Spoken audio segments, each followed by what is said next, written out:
नमस्कार विद्यार्थी मित्रांनो, मी गाडवे धनंजय शिवचंद्र, वीर माता जिजाऊ कोचिंग क्लासेस राणी सावरगावचा संचालक.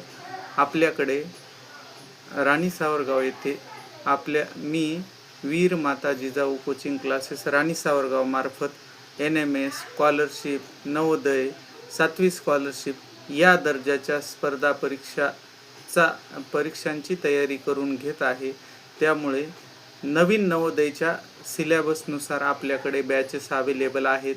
त्याचप्रमाणे नवोदयकरिता आलेली नवीन तारीख, त्याच्यानुसार होणारी परीक्षा, यामध्ये झालेले बदल याच्यानुसार माहिती मी आपल्याला देत आहे.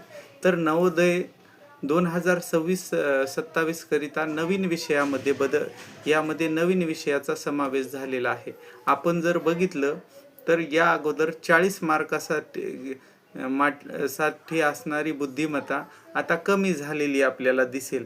आपल्याला आता EVSचे क्वेश्चन मोठ्या प्रमाणावर आलेले दिसतील. कारण आता काय झालेलं आहे, 20 क्वेश्चन हे 40 क्वेश्चनपैकी 20 क्वेश्चन हे बुद्धिमत्तेचे. पूर्वी कसं होतं तर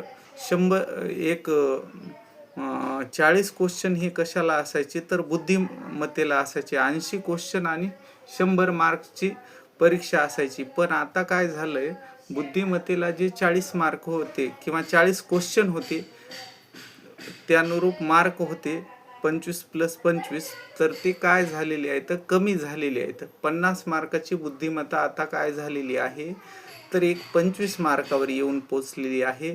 आणि आता परीक्षेकरिता काय होणार आहे, 20 क्वेश्चन आपल्याला बुद्धिमत्ते करता येणार आहेत आणि बाकीचे 20 क्वेश्चन हे आपल्याला पर्यावरणासाठी येणार आहेत. त्याचप्रमाणे नवोदय 2026-27 करिता आणखी एक सूचना आलेली आहे. त्याच्यानुसार नवोदयची अर्ज प्रक्रिया नुकतीच चालू झालेली आहे. त्याच्यानुसार 31 जुलै ही तारीख नवोदय करिता अर्ज भरण्याची शेवटची तारीख आहे. त्याचप्रमाणे 28 नोव्हेंबर रोजी या परीक्षेचा आपण जो अर्ज भरला आहे ती परीक्षा होणार आहे. त्यामुळे नवोदय 2026-27ची परीक्षा ही आपल्याला कधी पाहायला मिळेल तर 28 नोव्हेंबरला आपल्याला ही परीक्षा अवेलेबल होईल आणि त्याच्यानुसार आपल्याला तयारी करायची आहे.